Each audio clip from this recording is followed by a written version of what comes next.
Hi, welcome back to DD's vlog. ഇന്ന് നമ്മൾ പുതിയൊരു കണ്ടന്റുമായിട്ടാണ് വന്നിരിക്കുന്നത്. പണ്ട് കാലങ്ങളിൽ വീടുകളും അതുപോലെ തന്നെ ഷെഡുകളൊക്കെ ഉണ്ടാക്കാൻ വേണ്ടിയിട്ട് കടഞ്ഞ ഓലയാണ് ഉപയോഗിച്ചിരുന്നത്. അതൊക്കെ ഇപ്പോൾ നമുക്ക് കാണാൻ പോലും കിട്ടുന്നില്ല. അത് എങ്ങനെയാണ് മെടയുന്നത് എന്നുള്ളത് നമുക്കൊന്ന് കാണാം.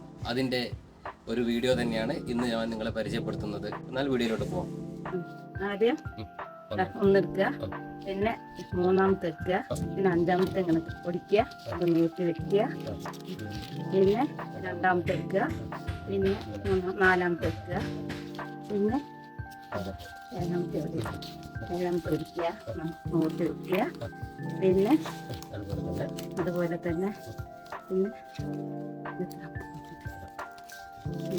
പൊടിക്കുക, നീട്ടി വെക്കുക, അടുപ്പിച്ച് വെക്കുക, പിന്നെ പൊടിക്കുക, പിന്നെ മൂട്ടി വെക്കുക, പിന്നെ ഇതുപോലെ തന്നെ ഓലേൻ്റെ അവസാനം വരെ ചെയ്യുക. വെക്കുക, എടുക്കുക, പിന്നെ ഒഴിക്കുക, പിന്നെ മൂട്ടി വെക്കുക,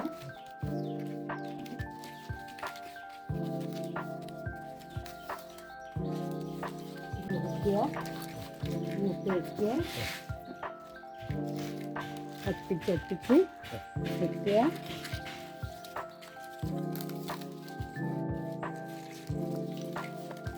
ഈ രീതിയിലുള്ള മടയിൽ എന്താണ് പറയല്? ഒടിച്ചു കുത്തുക എന്ന് പറയുന്നത്. ഓക്കെ. ഇത് മുഴുവനായിട്ട് മടയോ? മൊത്തം മുഴുവനായിട്ട് ഇതിന് മുകൾ ഭാഗമൊക്കെ മടയില്ലേ? ഈ ഓല രണ്ട് ഭാഗമാക്കാതെ തന്നെ മടയൂല ശരിക്കും? ചീന്താക്കാതെ മടയും.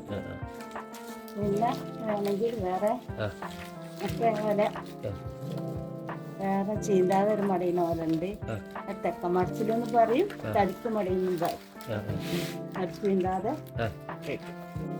ഇത്രയും സമയം കൊണ്ട് തന്നെ അമ്മ ഒരു ഓല മടഞ്ഞ് കഴിയാനായിട്ടുണ്ട്. ഇനി അതിന്റെ സൈഡും ഒക്കെ ഒന്ന് മടഞ്ഞെടുക്കാനുണ്ട്.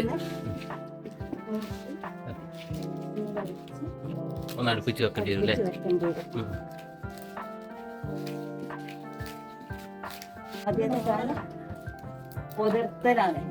വെള്ളത്തിലിട്ട് വെള്ളത്തിൽ വെച്ച് പുതിർത്തിട്ടല്ലേ?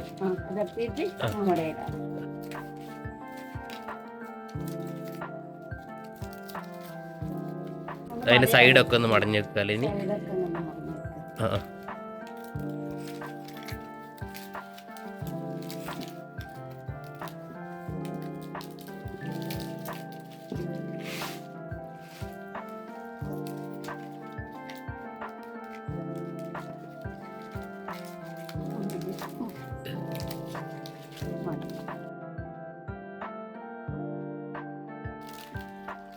ഈ ഒരു സൈഡും കൂടി ആയത് പൂർണ്ണമാവുമല്ലോ അല്ലേ?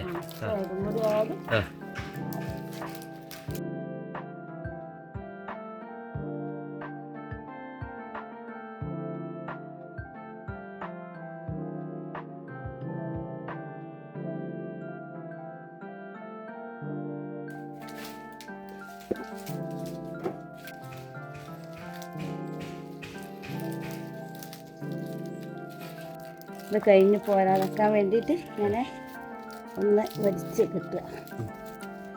മറ്റൊരു ഓലേൻ്റെ ഉള്ളിലേക്ക് മടക്കി വെക്കുക അല്ലേ? മടക്കി വെക്കുക.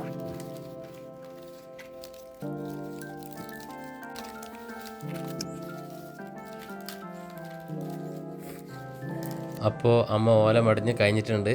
ഇതുപോലെയാണ് ചീന്ത് ഓല മെടയുന്നത്. വീഡിയോ ഇഷ്ടപ്പെട്ടാൽ ഷെയർ ചെയ്യാൻ മറക്കരുത്, ലൈക്ക് ചെയ്യാനും മറക്കരുത്. Thank you.